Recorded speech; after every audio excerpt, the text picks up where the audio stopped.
नमस्कार साथियों, चुनावी अपडेट के अंदर आप सभी का स्वागत है। यूपी की सियासत पर हम चर्चा करते हैं। यूपी की सियासत पूरे भारत की राजनीति को तय करती है। एक तरफ यूपी की राजनीति तो दूसरी तरफ भारत के अदर स्टेटों की राजनीति की अगर हम कंपेयर करें तो यूपी की राजनीति ये डिसाइड करेगी कि देश के अंदर किसकी सरकार बनेगी और कौन सत्ता पर काबिज होगा। यूपी की सतह और यूपी की न्यूज़ें अक्सर चर्चाएं में बनी रहती हैं, न्यूज़ के माध्यम से चर्चाओं पर बनी रहती है और यूपी पर हर एक दिन हर एक विषय पर एक चर्चा का विषय बना रहता है। इन दिनों जो काफ़ी सुर्खियों में एक खबर तेजी से वायरल हो रही है वो है स्वामी प्रसाद मौर्य की। आपको बता दें कि स्वामी प्रसाद मौर्य लंबे समय से राजनीति के अंदर उनका अनुभव रहा है और बीएसपी पार्टी के साथ साथ उन्होंने बीजेपी पार्टी और सपा पार्टी में वो नेता और मंत्री पद पर वो रहे हैं और बीएसपी पार्टी के अंदर वो मंत्री पद पर रहे हैं। लेकिन आप सभी को हम एक सूचना बता दें कि स्वामी प्रसाद मौर्य जिन्होंने अपने राजनीति की शुरुआत 1900 दशक के अंदर लोकदल के माध्यम से उन्होंने अपनी राजनीति के अंदर शुरुआत की थी और 1991 से लेकर 1995 तक जनता दल के प्रदेश महासचिव वो बने रहे।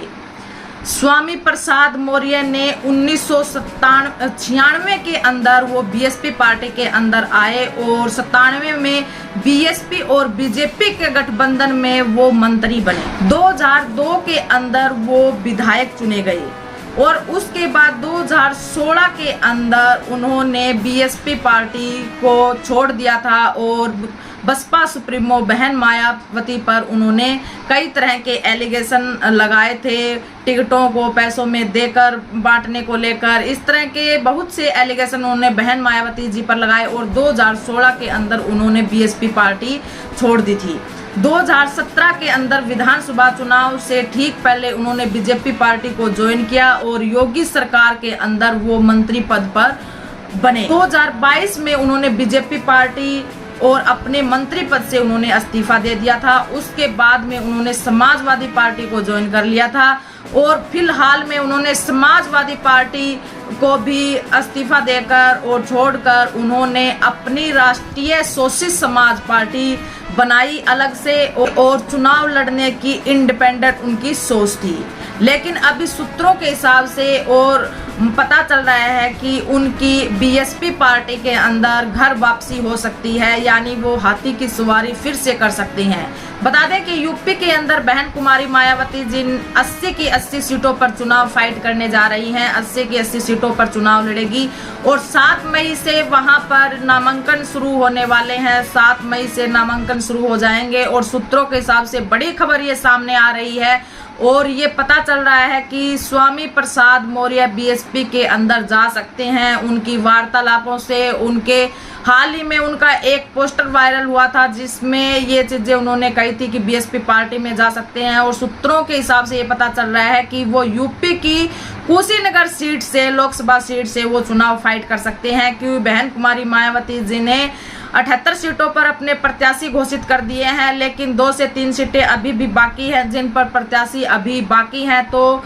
कुशीनगर से वो प्रत्याशी के तौर पर फाइट ठोक सकते हैं और मायावती जी के हाथी पर वो सवारी कर सकते हैं। काफ़ी लंबे समय का राजनीति के अंदर उनका अनुभव रहा है और बीएसपी पार्टी के अंदर वो काफ़ी लंबे समय से राजनीति के अंदर रहे और बीएसपी पार्टी के अंदर रहे। बीएसपी पार्टी के अंदर उनकी छवि जो है वो बहुत ही एक कद्दावर नेता के रूप में उनकी छवि है। बीएसपी पार्टी उन्हें बहुत महत्व देती थी राजनीति के अंदर और एक कद्दावर नेता के रूप में उन्हें देखती थी।